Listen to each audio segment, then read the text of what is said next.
નમસ્કાર. ધોરણ 12 કોમર્સ વિષય અર્થશાસ્ત્ર. મિત્રો, ગયા લેક્ચરની અંદર આપણે કમ્પ્યુટર ટેકનોલોજીનો ઉપયોગ વિશે વાત કરી હતી.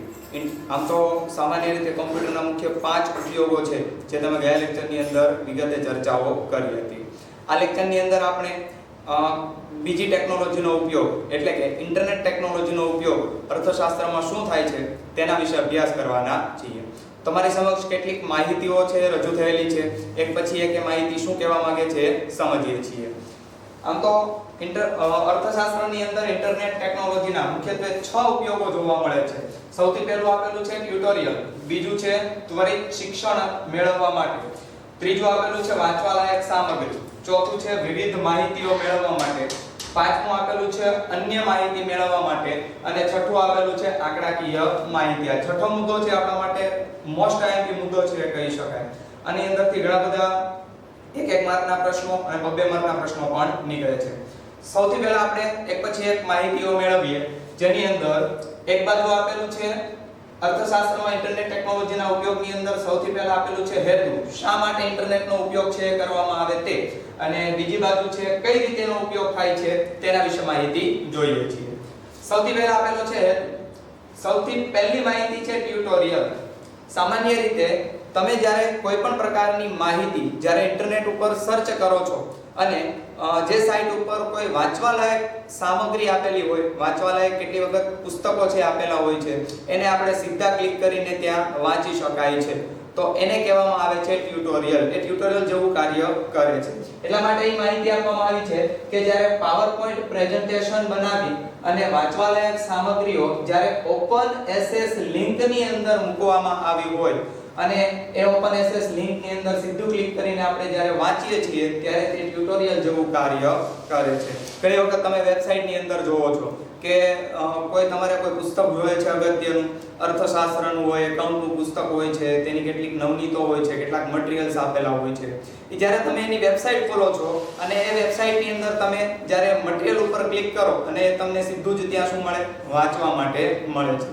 તો એક પ્રકારનું ટ્યુટોરિયલ જેવું કાર્ય કરે છે એમ કહેવામાં આવે છે.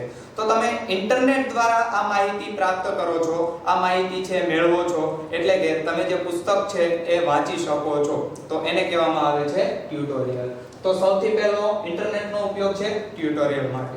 બીજું આપેલું છે ત્વરિત શિક્ષણ મેળવવા માટે. અહીં આપેલા છે કે કેટલાક નિષ્ણાંતોના ભાષણો, વિડિયોઝ છે, વર્ગ જેવું વાતાવરણ ઊભું કરે છે અને ભણવા અને શીખવા માટે આ ત્વરિત શિક્ષણ પ્રાપ્ત કરવા માટે ઇન્ટરનેટનો ઉપયોગ થાય છે.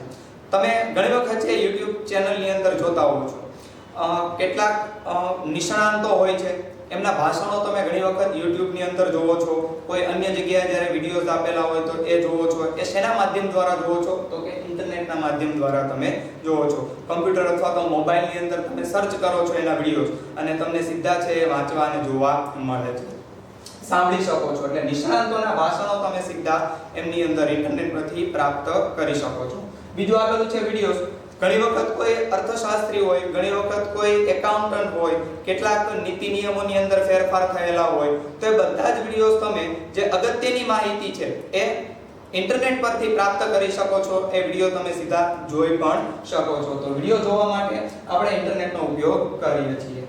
એમના પછી વર્ગ જેવું જ વાતાવરણ ઊભું કરવામાં આવે. અત્યારે તમે જે કાંઈ ભણી રહ્યા છો YouTube ચેનલ દ્વારા, તો એક પ્રકારનું શું છે, જેમ તમે વર્ગની અંદર ભણો છો એ જ પ્રકારે તમે એ YouTube ચેનલ દ્વારા તમે સ્વાભાવિક રીતે વર્ગ જેવું વાતાવરણ ઊભું થાય છે અને તમે ઘરે બેઠા છે શિક્ષણ પ્રાપ્ત કરી શકો છો.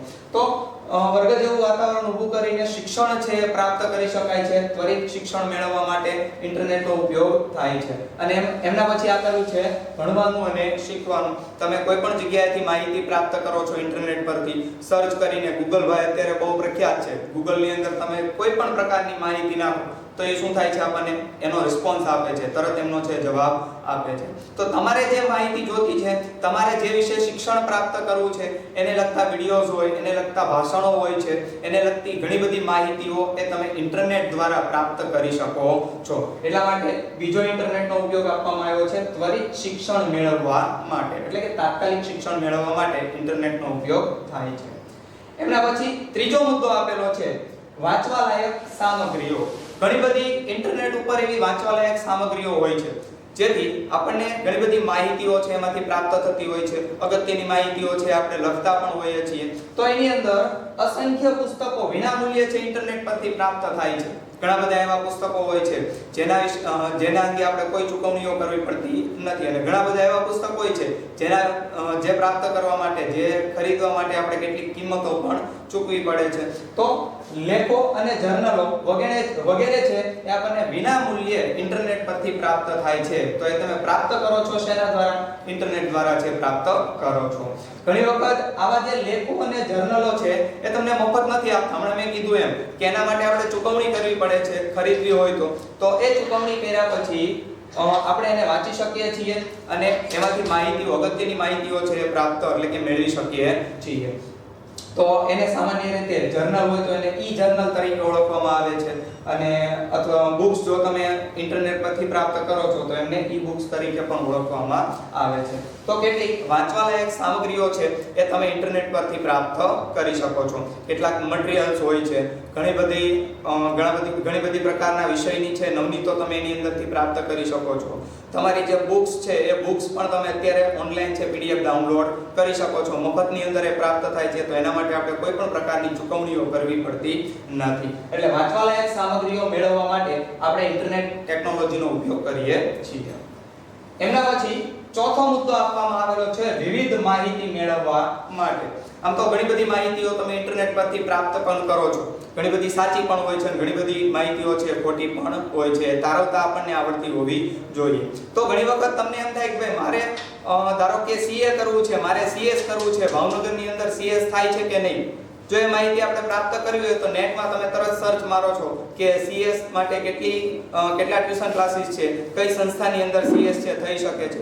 જો ભાવનગરની અંદર થતું હોય તો એ આપણને લિસ્ટ આપશે, જો નથી થતું તો એ લિસ્ટ ભાવનગરનું આપતી નથી. તો ઘણી બધી ડિગ્રી કોલેજો એવી હોય છે જે તમે ડિગ્રી મેળવવા માંગતા હો એના વિશેની માહિતી તમે ઇન્ટરનેટ પરથી પ્રાપ્ત કરી શકો છો. તમને એમ થાય કે મારે એકાઉન્ટ ઉપર છે એ PhD કરવું છે, તો તમે એકાઉન્ટ ઉપર PhD કરી શકો.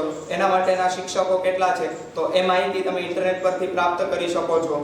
તો આ બધી જ પ્રકારની માહિતી એટલે કે વિવિધ માહિતીઓ મેળવવા માટે આપણે ઇન્ટરનેટ ટેકનોલોજીનો ઉપયોગ કરીએ છીએ, જેની અંદર ડિગ્રી આપતી કોલેજોની માહિતી આપણે નેટ ઉપર સર્ચ કરીને કરી શકીએ છીએ. તમને એમ થાય કે ભાઈ મારે તો કે સંસ્કૃત વિષય ઉપર છે PhD કરવું છે, મારે અર્થશાસ્ત્ર ઉપર PhD કરવું છે, એકાઉન્ટ ઉપર PhD કરવું છે, કઈ કોલેજની અંદર થાય છે, કઈ કોલેજો છે આ વિષયો ઉપર છે PhD અથવા તો માહિતીઓ છે અથવા તો શિક્ષણ છે આપે છે, એના વિશેની માહિતી તમે ઇન્ટરનેટ ઉપરથી સર્ચ કરીને છે પ્રાપ્ત કરી શકો છો. વિષયને લગતી માહિતી, એક વિષય તમે કોમર્સની અંદર હોય, આર્ટ્સની અંદર હોય, એક વિષયને લઈને તમે જે કઈ માહિતી છે મેળવવા માંગતા હો એ સરળતાથી તમે ઇન્ટરનેટ ઉપરથી પ્રાપ્ત કરી શકો છો. અત્યારે કેટલીક ઓનલાઈન ડિક્શનરીઓ પણ આવી ગઈ છે. તમે ઇંગ્લિશ વર્ડ નાખો અને સીધું એનું ગુજરાતી આવે, તમે હિન્દી વર્ડ નાખો સીધું એનું ઇંગ્લિશ આવે છે, ગુજરાતી વર્ડ નાખો સીધું એનું શું આવે છે તો ઇંગ્લિશ થતું જોવા મળે છે.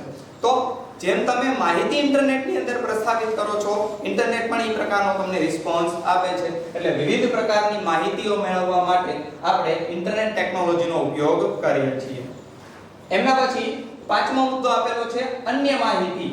સામાન્ય રીતે આપણે ઘણી વખત કોઈ વિષય અંગેની માહિતી ન હોય તો એમની આપણે બુક્સ છે ઇન્ટરનેટની અંદર ગોતતા હોઈએ છીએ. તો ફક્ત એક જ કંપનીની બુક અથવા તો એક જ બુક પ્રાપ્ત થાય છે તો કે નહીં, એવું નથી. એ વિષયની ઘણી બધી બુક્સ છે પ્રાપ્ત થતી જોવા મળે છે, જેને આપણે રેફરન્સ બુક તરીકે ઓળખીએ છીએ. ઉદાહરણ તરીકે કોઈ વ્યક્તિ છે પોલીસની ધારો કે તૈયારી કરતો હોય, કોઈ વ્યક્તિ છે એ આર્મીની તૈયારી કરતો હોય તો નેટની અંદર સર્ચ મારે છે કે પોલીસની તૈયારી કરવા માટેની બુક્સ કેટલી અવેલેબલ છે, તો એ સર્ચ કરે છે અને સીધી એની અંદર ઘણી બધી કંપનીઓની બુક પણ આપતી જોવા મળે છે. 5, 6, 7, 8 કે 10 એક પ્રકારની બુકો છે નેટની અંદર તમે પ્રાપ્ત કરો છો. કોઈ એક જ વિષયની આટલી બધી બુક્સ છે આપણને ઇન્ટરનેટ પરથી પ્રાપ્ત થાય છે, એટલે એને કહેવામાં આવે છે રેફરન્સ બુક. તો આવી રેફરન્સ બુક અને વિવિધ પ્રકારની બુક્સ વિશેની માહિતી તમે નેટ પરથી પણ પ્રાપ્ત કરી શકો છો. એમના પછી આપેલું છે અર્થશાસ્ત્રીઓએ આપેલી કેટલીક વ્યાખ્યાઓ. ઘણી વખત એવું થાય કે કોઈ વ્યાખ્યાની અંદર ફેરફાર થયેલો હોય, જૂની વ્યાખ્યા છે એની અંદર કોઈ ચોક્કસ કારણ ન નીકળતું હોય તો નવી વ્યાખ્યા જે કોઈ અર્થશાસ્ત્રી કે અન્ય વ્યક્તિઓ આપે છે તેના અંગેની ચોક્કસતા છે વધુ હોય છે, એટલા માટે વ્યાખ્યાનો છે એ આપણે ઇન્ટરનેટ પરથી પ્રાપ્ત કરી શકીએ છીએ. આ વ્યાખ્યાઓ વિવિધ પ્રકારની છે. જ્યારે કોઈ અર્થશાસ્ત્રી આવે તો એ કોઈ પોતાના બુકની અંદર તો ઉતારે છે, સાથે સાથે નેટની અંદર પણ અપલોડ કરે છે. એના અંગેના વિડીયોઝ છે નેટની અંદર અપલોડ કરતા હોય છે. તો આ બધી જ પ્રકારના વ્યાખ્યાનો એટલે કે ભાષાઓ જે આપવામાં આવે છે એ વ્યાખ્યાનો છે અને વ્યાખ્યાનો છે એ બંને આપણે નેટ ઉપરથી સર્ચ કરી શકીએ છીએ, માહિતી પ્રાપ્ત કરી શકીએ છીએ. તેમના અંગેના કેટલાક ફોટોસ એટલે કે ટાંચણ, મેં કીધું એમ કે કોઈ એક વિષય ઉપર છે કોઈ વ્યક્તિ છે બોલતો હોય છે તો એ પ્રકારનો ફોટોસ તરીકે ઓળખવામાં આવે છે. આ જે ટાંચણ જે વ્યાખ્યા છે એ આપણે નેટ ઉપરથી પ્રાપ્ત કરી શકીએ છીએ. એના પછી છઠ્ઠો મુદ્દો આપવામાં આવેલો છે આંકડાકીય માહિતીઓ. મિત્રો આ મુદ્દો છે એકદમ અગત્યનો છે. મોસ્ટ આઈએમપી પ્રશ્નો છે, આની અંદર ઘણા બધા છે 1 માર્કના પ્રશ્નો નીકળે છે. ધ્યાનથી છે સમજો. કેટલીક આંકડાકીય માહિતીઓ એટલે કે ગૌણ આંકડાકીય માહિતીઓ અર્થશાસ્ત્રની અંદર જરૂર પડતી હોય છે. કેવી ગૌણ માહિતી? તો આપણને ધ્યાનમાં હશે કે આની અંદર આપેલું છે સૌથી પહેલા રાજ્ય બજેટની માહિતી. જ્યારે રાજ્ય સરકારનું બજેટ બહાર પડે છે એ આમ તો અર્થશાસ્ત્રીઓ માટે છે ગૌણ માહિતી ગણવામાં આવે છે. એનો કોઈ ઉપયોગ અર્થશાસ્ત્રી કરતો નથી, પરંતુ તારણો કાઢવા માટે આવી માહિતી એમની પાસે હોવી જોઈએ. એટલા માટે રાજ્ય જો બજેટ બહાર પાડે છે તો એ બજેટ ઇન્ટરનેટ ઉપર છે મૂકવામાં આવે છે અને એ માહિતી તમે ઇન્ટરનેટ પરથી પ્રાપ્ત કરી શકો છો. બીજું આપેલું છે બેન્કિંગ અંગેની માહિતી. ઘણી વખત છે બેંકની અંદર શા પ્રકારના ફેરફાર થયા છે, બેંકમાં વ્યાજ કેટલું મળશે, એના નીતિ નિયમો શું છે, એ બધી જ પ્રકારની માહિતી તમે બેંકની વેબસાઇટ પરથી છે પ્રાપ્ત કરી શકો છો. જે તમારે ગૂગલ ભાઈની અંદર એટલે કે ગૂગલની અંદર છે તમારે સર્ચ કરવાનું હોય ને એના અંગેની માહિતીઓ તમને પ્રાપ્ત થાય છે. એમના પછી આપેલું છે ખેત ઉત્પાદન અંગેની માહિતી. ભારત દેશની અંદર હાલની તારીખે કેટલું ઉત્પાદન થયેલું છે, અનાજનું ઉત્પાદન કેટલું છે, અનાજેતર પાકનું ઉત્પાદન કેટલું છે, તો આ બધી જ પ્રકારની માહિતી તમે આ ઇન્ટરનેટ પરથી પ્રાપ્ત કરી શકો છો. એમના પછી આયાત નિકાસ અંગેનું કદ. ઘણી વખત છે દેશની અંદર ચીજ વસ્તુઓ આવે તો એને આયાત તરીકે ઓળખવામાં આવે છે. ઘણી વખત દેશની અંદરથી ચીજ વસ્તુઓ જતી હોય છે તો એને નિકાસ તરીકે ઓળખવામાં આવે છે. તો વર્ષ 2019-20 ની અંદર ભારત દેશની અંદર કેટલી આયાતો કરવામાં આવી એટલે અન્ય દેશમાંથી ચીજ વસ્તુઓ કેટલી મંગાવવામાં આવી અને આપણા દેશમાંથી અન્ય દેશમાં એટલે કે નિકાસો કેટલી કરવામાં આવી તે અંગેના જો આંકડાકીય માહિતી આપણે જોતી હોય તો એ સરળતાથી ઇન્ટરનેટ પરથી પ્રાપ્ત કરી શકીએ છીએ. એના માટે કેટલીક સંસ્થાઓ છે એ આના માટેના આંકડાઓ પણ તૈયાર કરે છે અને એ સંસ્થાની વેબસાઇટ જ્યારે આપણે ખોલીએ છીએ ત્યારે પણ આમાંથી માહિતીઓ પ્રાપ્ત થઈ શકે છે. એમના પછી આપેલું છે ગરીબીનું પ્રમાણ. હાલની તારીખે ભારત દેશની અંદર ગરીબીનું પ્રમાણ કેટલું છે, જો એ માહિતી આપણે જોતી હોય તો સરળતાથી આપણે ઇન્ટરનેટ પરથી પ્રાપ્ત કરી શકીએ છીએ. સામાન્ય રીતે ગરીબી અંગે તો તમે માહિતગાર છો કે જે વ્યક્તિને પોતાની પ્રાથમિક જરૂરી ચીજ વસ્તુઓ સંતોષાતી નથી તે વ્યક્તિ એટલે ગરીબ તરીકે ઓળખવામાં આવે છે. આમ તો ગરીબીનું યુનિટ તમારે ધોરણ 12 ની અંદર પણ ડિટેલની અંદર ભણવામાં આવશે, ત્યારે આપણે એની અંદર વિશેષ વાત કરવાના છીએ.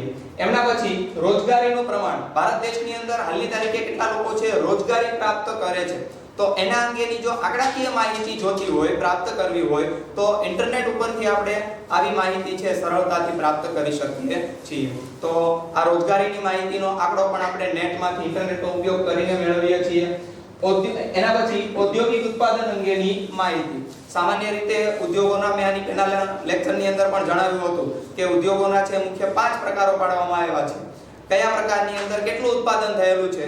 ઉદાહરણ તરીકે નાના પાયાના, મધ્યમ પાયાના ટુકડા ઉદ્યોગો છે, ગૃહ ઉદ્યોગો છે અને મોટા પાયા પરના ઉદ્યોગો છે. એની અંદર કુલ ઉત્પાદન કેટલું થાય છે એ ઉત્પાદન અંગેની માહિતી આપણે ઓનલાઈન એટલે કે ઇન્ટરનેટ દ્વારા પ્રાપ્ત કરી શકીએ છીએ. એટલે ઔદ્યોગિક ઉત્પાદન જો કેટલું થયેલું છે તે માહિતી જોતી હોય તો આપણે ઇન્ટરનેટનો ઉપયોગ કરીને સરળતાથી પ્રાપ્ત કરી શકીએ છીએ. આ બધી જ પ્રકારની જે આંકડાકીય માહિતીઓ છે એના માટે કેટલીક સંસ્થાઓ પણ આપેલી છે. એક પછી એક સંસ્થાઓ જોઈએ. એ પહેલા એક માહિતી જોઈએ કે બેન્કિંગની માહિતી મેળવવા માટે કઈ વેબસાઇટનો ઉપયોગ થાય છે, તો ટિક માર્ક કરવું જોઈએ અહીં આપણે કે RBI ની વેબસાઇટનો ઉપયોગ થતો જોવા મળે છે. બેંકમાં શું નીતિ નિયમોમાં ફેરફાર થયા છે, એનું વ્યાજ કેટલું છે, તો એ બધી જ પ્રકારની માહિતી માટે આ RBI ની જે વેબસાઇટ છે એમાંથી આપણે માહિતીઓ બેન્કિંગ અંગેની માહિતીઓ પ્રાપ્ત કરી શકીએ છીએ. એમના પછી આયાત નિકાસ અંગેના જો આંકડાઓ જોતા હોય તો ટિક માર્ક કરીએ.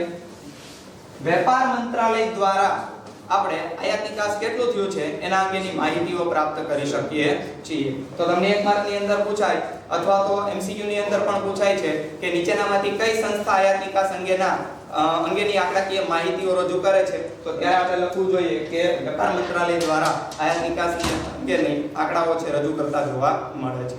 એમના પછી ત્રીજું છે અંદાજપત્રની માહિતી કોણ રજૂ કરે છે, તો કે નાણાં મંત્રાલય દ્વારા અંદાજપત્રના વિવિધ આંકડાઓ છે એ બહાર પાડવામાં આવે છે. તો 1 માર્કની અંદર આપણો પ્રશ્ન વધારે પૂછાય છે કે અંદાજપત્રની માહિતી નીચેનામાંથી કઈ સંસ્થા દ્વારા બહાર પાડવામાં આવે છે, તો નાણાં મંત્રાલય દ્વારા છે આ માહિતી બહાર પાડવામાં આવે છે. એમના પછી આ બધા જે ઇંગ્લિશની અંદર ટૂંકાણ સ્વરૂપે માહિતી આપી છે જે તમને 1 માર્કની અંદર પરીક્ષાની અંદર પૂછાઈ શકે. CSO નું પૂરું નામ જણાવો, NSSO નું પૂરું નામ જણાવો, WHO નું પૂરું નામ જણાવો. તો પેજ નંબર 148 ઉપર તમને આ બધા જ પ્રકારના ફૂલ ફોર્મ છે આપેલા છે. એક પણ ફૂલ ફોર્મ નથી એવું આની અંદર નથી, બધી જ પ્રકારની માહિતી ના ફૂલ ફોર્મ છે આપેલા જોવા મળે છે. જેમ કે CSO દ્વારા તો કે આંકડાકીય માહિતીઓ છે, દરેક પ્રકારની આંકડાકીય માહિતી છે બહાર પાડે છે, જેની અંદર ઉપર જે આપેલી છે માહિતી, જેમ કે રાજ્યના બજેટની માહિતી, બેન્કિંગ અંગેની માહિતી, આયાત નિકાસનો આંકડો. તો CSO નું પૂરું નામ શું છે, તો કે સેન્ટ્રલ સ્ટેટિસ્ટિકલ ઓર્ગેનાઇઝેશન, આ એનું પૂરું નામ છે જોવા મળે. NSSO નું પૂરું નામ શું છે, તો કે નેશનલ સેમ્પલ સર્વે ઓર્ગેનાઇઝેશન, જે તમને 1 માર્કની અંદર પૂછાય છે. એની પછી WHO તો કે વર્લ્ડ હેલ્થ ઓર્ગેનાઇઝેશન, એની આ પણ તમને પાછળ છે ફૂલ ફોર્મ ની અંદર આપેલું છે. એની પછી UNO યુનાઇટેડ નેશન્સ ઓર્ગેનાઇઝેશન, જે તમને પાછળ 148 માં પેજ નંબર પર આપેલું છે. એની પછી CMI centre for monitoring Indian economy, આ પણ તમને ફૂલ ફોર્મ છે એ છેલ્લા પેજની અંદર આપેલું છે. એની પછી છે ILO ઇન્ડિયન લેબર ઓર્ગેનાઇઝેશન, તો આની માહિતી પણ તમને છેલ્લા પેજ ઉપર આપેલી છે. અને છેલ્લે આપેલું છે IMF ઇન્ટરનેશનલ મોનિટરી ફંડ, આ પણ તમને છેલ્લા પેજ ઉપર છે માહિતી આપવામાં આવેલી છે. તો આ બધી છે એક પ્રકારની સંસ્થાઓ છે જે દરેક પ્રકારની આંકડાકીય માહિતીઓ બહાર પાડે. આપણને પ્રશ્ન થાય કે આ શું છે સાહેબ, આવી હું માથાકૂટ કરે છે ખોટે ખોટી, તો આપણને પ્રશ્ન થાય છે એનો જવાબ છે આ બધી એક પ્રકારની સંસ્થાઓ છે અને આ સંસ્થાઓ છે દરેક પ્રકારની આંકડાકીય માહિતી બહાર પાડે છે. આ આંકડાકીય માહિતીઓ કેટલીક છે એની પુસ્તિકાઓ છે બહાર પાડે છે. આ પુસ્તિકાની સાથે સાથે તે ઓનલાઈન ઇન્ટરનેટ પર પણ માહિતી છે પ્રસ્થાપિત કરવામાં આવે છે અને ઇન્ટરનેટ દ્વારા તમારે કોઈ પણ વર્ષની માહિતી જ્યારે જોતી હોય એ તમે સરળતાથી પ્રાપ્ત કરી શકો છો. એટલે આપવામાં આવ્યું છે કે આંકડાકીય માહિતી મેળવવા માટે સામાન્ય રીતે ઇન્ટરનેટ ટેકનોલોજીનો ઉપયોગ કરવામાં આવે છે. તો મુખ્યત્વે 6 પ્રકારના ઉપયોગ માટે, હેતુઓ માટે ઇન્ટરનેટ ટેકનોલોજીનો ઉપયોગ થાય છે. ફરી વખત ટ્યુટોરિયલ, જે પાવરપોઈન્ટ પ્રેઝન્ટેશન, વાંચવાલાયક સામગ્રીઓ એટલે કે માહિતીઓ ઓપન એસએસ લિંક ની અંદર મૂકવામાં આવે છે, જે તમે સીધું ક્લિક કરીને ત્યાંથી માહિતી પ્રાપ્ત કરો છો અને જોઈ શકો છો, વાંચી શકો છો. એક પ્રકારનું ટ્યુટોરિયલ જેવું કાર્ય કરે છે. એટલે ટ્યુટોરિયલ માટે ઇન્ટરનેટ ટેકનોલોજીનો ઉપયોગ કરવામાં આવે છે. બીજું આપેલું છે ત્વરિત શિક્ષણ માટે મેળવવા માટે ઇન્ટરનેટ ટેકનોલોજી ઉપયોગમાં લેવામાં આવે છે, જેની અંદર કેટલાક નિષ્ણાંતોના ભાષણો હોય છે, વિડિયો આપેલા હોય છે અને એનું વર્ગખંડ જેવું વાતાવરણ ઊભું કરવામાં આવે છે અને તમે શિક્ષણ છે, ભણવાનું છે ઓનલાઈન પ્રાપ્ત કરી શકો છો. એટલે ત્વરિત શિક્ષણ મેળવવા માટે ઇન્ટરનેટ ટેકનોલોજીનો ઉપયોગ થાય. ત્રીજું આપેલું છે વાંચવાલાયક સામગ્રીઓ, જેની અંદર અસંખ્ય પુસ્તકો છે વિનામૂલ્યે છે પ્રાપ્ત થાય છે. ઘણા બધા લેખો અને જર્નલો છે ઇન્ટરનેટ પરથી પ્રાપ્ત કરી શકો છો. એના માટે કોઈ કિંમત પણ ચૂકવવી પડતી નથી. ઘણા એવા જર્નલો છે, બુક્સ છે જેના માટે આપણે કિંમત પણ ચૂકવવી પડે છે અને જેને આપણે ઈ જર્નલ કે ઈ બુક્સ તરીકે ઓળખીએ છીએ, કારણ કે ઇન્ટરનેટ પરથી પ્રાપ્ત થતી જોવા મળે. એટલે વાંચવાલાયક સામગ્રીઓ માટે આપણે ઇન્ટરનેટ ટેકનોલોજીનો ઉપયોગ કરીએ છીએ. એના પછી વિવિધ માહિતીઓ મેળવવા માટે સામાન્ય રીતે ઇન્ટરનેટ ટેકનોલોજીનો ઉપયોગ થાય, જેની અંદર ડિગ્રી આપતી કોલેજોની માહિતી તમે ઓનલાઈન પ્રાપ્ત કરી શકો છો અને સાથે સાથે વિષયોને લગતી માહિતીઓ પણ તમે ઇન્ટરનેટ પરથી પ્રાપ્ત કરી શકો છો. એના પછી અન્ય માહિતી, કેટલીક રેફરન્સ બુક છે, કેટલાક નિષ્ણાંતોના વ્યાખ્યાનો છે એ તમે ઇન્ટરનેટ પરથી પ્રાપ્ત કરી શકો છો. એટલા માટે અન્ય માહિતી મેળવવા માટે સામાન્ય રીતે ઇન્ટરનેટ ટેકનોલોજીનો ઉપયોગ થાય છે. કેટલીક આંકડાકીય માહિતીઓ મેળવવા માટે પણ ઇન્ટરનેટ ટેકનોલોજીનો ઉપયોગ થાય છે. શેના અંગેની માહિતી? તો અહીં તમને આપેલી છે રાજ્યના બજેટની માહિતી, બેન્કિંગ અંગેની માહિતી, ખેત ઉત્પાદન અંગેની માહિતી, આયાત નિકાસના આંકડાઓનું કદ, ગરીબી નું પ્રમાણ, બેરોજગારીનું પ્રમાણ, રોજગારીનું પ્રમાણ, સાથે સાથે ઉત્પાદન એટલે કે ઔદ્યોગિક ઉત્પાદન કેટલું થયું છે તેના અંગેની માહિતી વગેરે અંગેની આંકડાકીય માહિતી મેળવવા ઇન્ટરનેટ ટેકનોલોજીનો ઉપયોગ થાય છે. એમના માટે કેટલીક સંસ્થાઓ છે, અહીં તમારી સમક્ષ સંસ્થાઓના નામ પણ આપેલા છે. એમના પૂરા નામ છે છેલ્લે તમે 148 માં પેજ નંબર ઉપર પ્રાપ્ત કરી શકો છો. અને અગત્યના મુખ્ય 3 પ્રશ્નો કે બેન્કિંગની માહિતી આરબીઆઈ ની વેબસાઈટ પરથી પ્રાપ્ત થાય છે, આયાત નિકાસની માહિતી વેપાર મંત્રાલયમાંથી પ્રાપ્ત થાય છે અને અંદાજપત્રની માહિતી નાણાં મંત્રાલયમાંથી પ્રાપ્ત થાય છે. આ 3 પ્રશ્નો આપણા માટે અગત્યના છે. અને સાથે સાથે પૂરા નામ શાંતિથી એકવાર છે જોઈ લો. આ માહિતી છે તમારા બુક્સ ની અંદર છે, નોટ ડાઉન કરવાની છે અને શાંતિથી વિડિયો પોઝ કરીને આ માહિતી લખી લો.